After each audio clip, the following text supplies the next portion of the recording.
రాష్ట్ర వ్యాప్తంగా కరెంటు కష్టాలు, ఇష్టానుసార విద్యుత్ కోతలు, చలనం లేని విద్యుత్ శాఖ మంత్రి, చోద్యం చూస్తున్న విద్యుత్ శాఖ అధికారులు. ఏ ఊళ్ళో చూసినా జుగుప్స కలిగించే ట్రాఫిక్ ఇబ్బందులు, ఏమాత్రం క్రమశిక్షణ లేని వాహన చోదకులు, గాఢ నిద్రలో ట్రాఫిక్ పోలీసులు, ప్రతిపక్షాలపై విమర్శలతో కాలం వెళ్లదీస్తున్న హోంమంత్రి.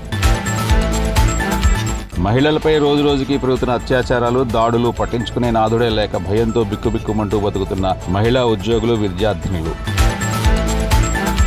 చట్టాలను వక్రీకరించి న్యాయస్థానాలను తప్పుదోవ పట్టించి సర్ఫాసీ అనే ఒక అమానవీయ చట్టాన్ని అడ్డం పెట్టుకుని రుణగ్రహీతల తలరాతను కాలరాస్తున్న బ్యాంకులు, ఏమీ చేయలేని నిస్సహాయ స్థితిలో వ్యవస్థలు, సామాన్య జనం.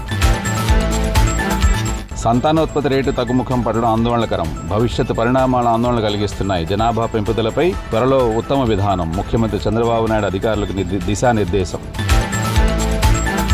హైదరాబాద్ స్థాయికి మన ఏపీ నగరాలను అభివృద్ధి చేయాలనే ఏపీ ప్రభుత్వ సంకల్పం. విజయవాడ, విశాఖ, తిరుపతి నగరాలపైన ప్రత్యేక శ్రద్ధ.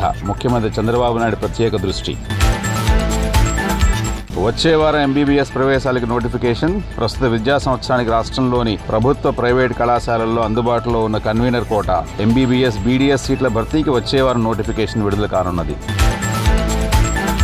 అదుపు తప్పిన ప్రైవేటు బస్సు, త్రుటిలో తప్పిన ప్రమాదం. ఆంధ్రప్రదేశ్ నంద్యాల జిల్లా సిరివెళ్ల మండలం పరిధిలోని ఎర్రగుంట్ల ఉషోదయ పాఠశాల సమీపంలో ఈ ఘటన జరిగింది. ఇలాంటి ప్రమాదాల వలన ఎన్ని జీవితాలు నాశనమైనా నిమ్మకు నీరెత్తినట్లు ప్రవర్తించే ప్రభుత్వాలు. సాయానికి మేము సిద్ధం అంటూ ముందుకొస్తున్న ప్రైవేటు వ్యక్తులు, ప్రైవేటు సంస్థలు, ప్రభుత్వాలు ప్రణాళికలు ఇస్తే మేము వాటిని అమలు చేస్తామని ఉత్సాహం చూపిస్తున్న శుభపరిణామాలు.